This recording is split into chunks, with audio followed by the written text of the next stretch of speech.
টাইমটোলৈ স্বাগতম জনাইছো আৰু এই মুহূৰ্তত আন এক বিগ ব্ৰেকিং লৈ আহিছো সাৱধান হওক অবৈধ বেদখলকাৰী তালি টোপোলা পানী সাজু হওক কাৰণ দিছপুৰত ইতিমধ্যে তালিকা প্ৰস্তুত হৈ আছে নতুন চৰকাৰে শপত গ্ৰহণ কৰিব আৰু পিছদিনাৰ পৰাই আৰম্ভ হ'ব ৰাজ্যত অবৈধ বেদখলকাৰীৰ বিৰুদ্ধে পুনৰ সৰ্ববৃহৎ বুলডোজাৰ একচন ৰাজ্যৰ প্ৰান্তে প্ৰান্তে উজনি নামনি সামৰি প্ৰতিখন জিলাতে পুনৰ অবৈধ বেদখলকাৰীক বিচাৰি চলিব প্ৰশাসনৰ বুলডোজাৰ লৈছে এই মুহূৰ্তত টাইম ইট বিগ ব্ৰেকিং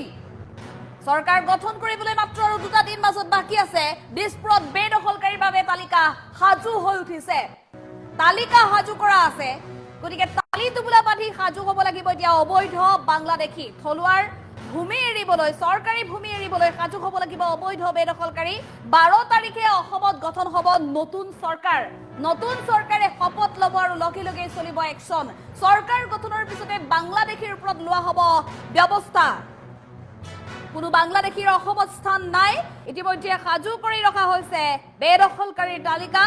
যোৱাবাৰ 1.5 লাখ বিঘা ভূমি বেদখল মুক্ত কৰা হৈছিল আৰু এইবাৰ পুনৰ লক্ষ লক্ষ ভূমি বেদখলকাৰীৰ হাতৰ পৰা বেদখল মুক্ত কৰিবলৈ সাজু হৈছে চৰকাৰ বেদখলকাৰীক উচ্ছেদ আৰু অবৈধ বাংলাদেশীক লৈ ডক্টৰ হিমন্ত বিশ্ব শৰ্মাৰ পুনৰ ডাঙৰ মন্তব্য আমি পুনৰ জনাইছো এয়া ডাঙৰ খবৰ দিছপুৰত বেদখলকাৰীৰ তালিকা সাজু হৈ উঠিছে চৰকাৰ গঠন হ'ব নতুন চৰকাৰে শপত ল'ব মুখ্যমন্ত্ৰী হিচাপে পুনৰ শপত ল'ব ডক্টৰ হিমন্ত বিশ্ব শৰ্মাই আৰু তাৰ পিছৰে পৰাই ৰাজ্যত আৰম্ভ হ'ব বুলডোজাৰ একচন 12 তাৰিখে নতুন চৰকাৰে শপত ল'ব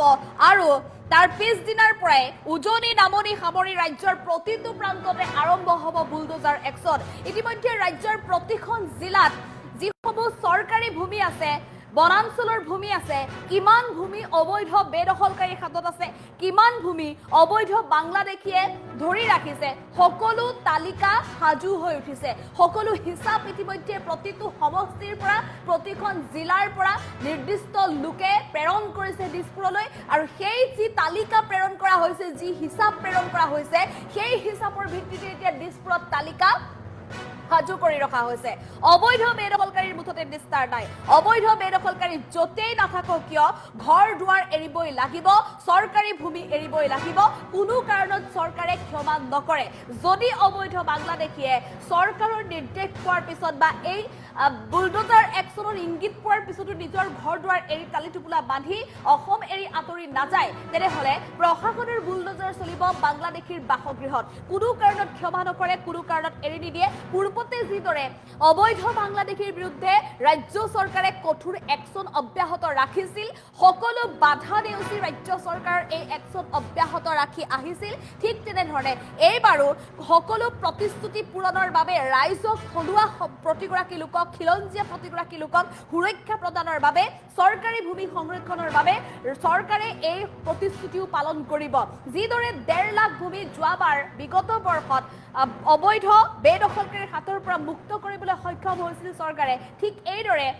আগন্তুক প্ৰতিটো দিনতে অবৈধ বাংলাদেশীৰ বিৰুদ্ধে একচন চলিব আৰু অবৈধ বাংলাদেশীৰ হাতৰ পৰা মুক্ত কৰিব অসমৰ প্ৰতিটুকুৰা ভূমি এয়া ডক্টৰ হিমন্ত বিশ্ব শৰ্মাৰ বৃহৎ প্ৰতিশ্ৰুতি জনসাধাৰণলৈ আৰু এই প্ৰতিশ্ৰুতিৰ পৰা কোনো কাৰণত এটা খুজু পিছলৈ নাহে ডক্টৰ হিমন্ত বিশ্ব শৰ্মা আৰু যাৰ বাবে পুনৰ বৃহৎ একচনৰ বাবে সাজু হৈ উঠিছে ডক্টৰ হিমন্ত বিশ্ব শৰ্মা 12 তাৰিখে যেহেতু অসমত বিশাল সমাৰোহ শপত গ্ৰহণ সমাৰোহ প্ৰধানমন্ত্ৰী নৰেন্দ্ৰ মোদী দেশৰ গৃহমন্ত্ৰী অমিত শাহৰ উপস্থিতিত যি বিশাল আয়োজন চলিছে খানাপাৰাস্থিত খেলপথাৰত আৰু সেই স্থানতে দেশৰ গৃহমন্ত্ৰীৰ উপস্থিতিত প্ৰধানমন্ত্ৰীৰ উপস্থিতিত অসমত পুনৰ বিজেপি চৰকাৰে এনডিএ নেতৃত্বাধীন বিজেপি চৰকাৰে চৰকাৰ গঠন কৰিব আৰু ডক্টৰ হিমন্ত বিশ্ব শৰ্মাই মুখ্যমন্ত্ৰীৰ আসনখনত পুনৰ বহিব গতিকে সেই দিনটোত শপত গ্ৰহণ কৰিব নতুন মন্ত্ৰীসভাই শপত গ্ৰহণ কৰিব মুখ্যমন্ত্ৰী ডক্টৰ হিমন্ত বিশ্ব শৰ্মা হিচাপে পুনৰ মুখ্যমন্ত্ৰীৰ আসনত শপত গ্ৰহণ কৰিব আৰু তাৰ পিছৰে পৰাই ৰাজ্যত আৰম্ভ হ'ব পুনৰ বুলডোজাৰ একচন কোনো অবৈধ বাংলাদেশী হাৰি নাযাব বিগত সময়ৰ যি বুলডোজাৰ একচনত যদি কোনো লোক বাদ পৰি ৰৈছিল এতিয়া কিন্তু বাদ পৰি নৰব কাৰণ প্ৰথম অৱস্থাৰ পৰাই ৰাজ্যৰ প্ৰতিখন জিলাই চলিব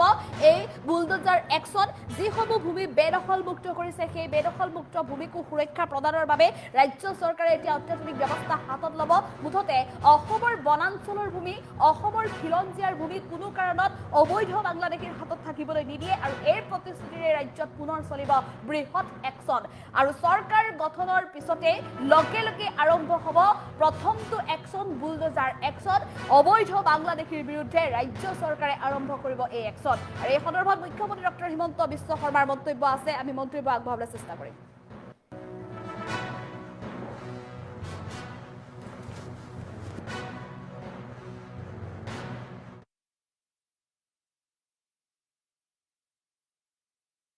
যে 1.5 কোটি 2 কোটি মানুহক পঠিয়াই দিয়াটো সম্ভৱ নহয়, কিন্তু পশ্চিমবংগত যেতিয়াৰ পৰা ফেন্সিং হ'ব, আমাৰ সীমান্তখন সম্পূৰ্ণৰূপে সুৰক্ষিত হ'ব বা আমি সীমান্তটো বন্ধ কৰিব পাৰিম, নতুন অহা মানুহখিনি বন্ধ হ'ব। তাৰ পিছত আমি ভিতৰত থকা মানুহ কিমান খেদিব পাৰোঁ সেইটো এটা দ্বিতীয় প্ৰচেষ্টা। আমাৰ যিখিনি আমি ইলেকশ্যনত কৈছোঁ গোটেইখিনি কৰিম, কিন্তু তাৰ কাৰণে 12 তাৰিখে চৰকাৰখনে দায়িত্ব লওক, তাৰপিছত লাহে লাহে আমি আগবাঢ়ি গৈ থাকিম। চাওক, যোৱাটো এটা টান কাম। মই যোৱা কেইবাটাও ইণ্টাৰভিউত কৈছোঁ যে 1.5 কোটি 2 কোটি মানুহক পঠিয়াই দিয়াটো সম্ভৱ নহয়, কিন্তু পশ্চিমবংগত যেতিয়াৰ পৰা ফেন্সিং হ'ব, আমাৰ সীমান্তখন সম্পূৰ্ণৰূপে সুৰক্ষিত হ'ব বা আমি সীমান্তটো বন্ধ কৰিব পাৰিম, নতুন অহা মানুহখিনি বন্ধ হ'ব। তাৰ পিছত আমি ভিতৰত থকা মানুহ কিমান খেদিব পাৰোঁ সেইটো এটা দ্বিতীয় প্ৰচেষ্টা। আমাৰ যিখিনি আমি ইলেকশ্যনত কৈছোঁ গোটেইখিনি কৰিম, কিন্তু তাৰ কাৰণে 12 তাৰিখে চৰকাৰখনে দায়িত্ব লওক, তাৰপিছত লাহে লাহে আমি আগবাঢ়ি গৈ থাকিম। চাওক, যোৱাটো এটা টান কাম। মই যোৱা কেইবাটাও ইণ্টাৰভিউত কৈছোঁ যে 1.5 কোটি 2 কোটি মানুহক পঠিয়াই দিয়াটো সম্ভৱ নহয়, কিন্তু পশ্চিমবংগত যেতিয়াৰ পৰা ফেন্সিং হ'ব, আমাৰ সীমান্তখন সম্পূৰ্ণৰূপে সুৰক্ষিত হ'ব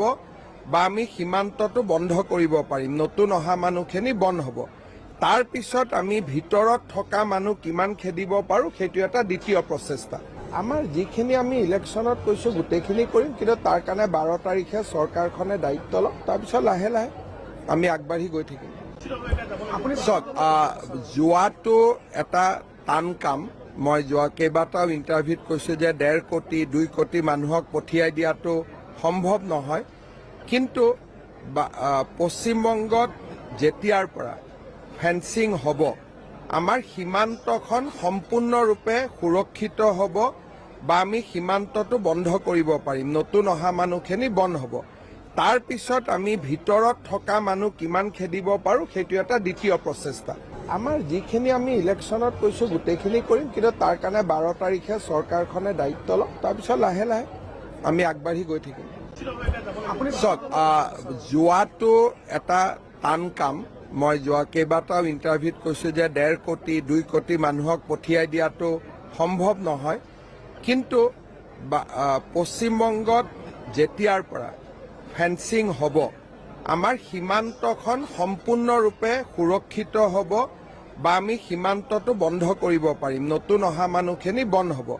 তাৰ পিছত আমি ভিতৰত থকা মানুহ কিমান খেদিব পাৰোঁ সেইটো এটা দ্বিতীয় প্ৰচেষ্টা। আমাৰ যিখিনি আমি ইলেকশ্যনত কৈছোঁ গোটেইখিনি কৰিম, কিন্তু তাৰ কাৰণে 12 তাৰিখে চৰকাৰখনে দায়িত্ব লওক, তাৰপিছত লাহে লাহে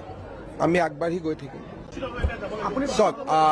যোৱাটো এটা টান কাম। মই যোৱা কেইবাটাও ইণ্টাৰভিউত কৈছোঁ যে 1.5 কোটি 2 কোটি মানুহক পঠিয়াই দিয়াটো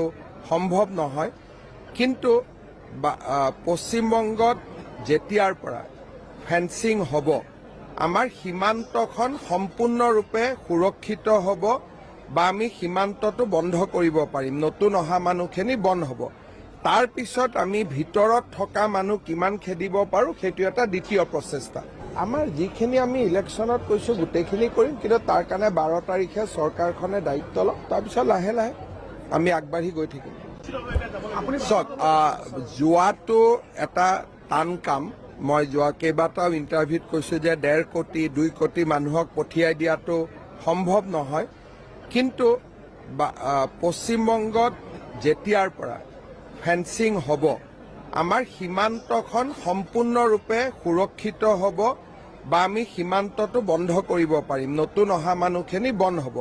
তাৰ পিছত আমি ভিতৰত থকা মানুহ কিমান খেদিব পাৰোঁ সেইটো এটা দ্বিতীয় প্ৰচেষ্টা।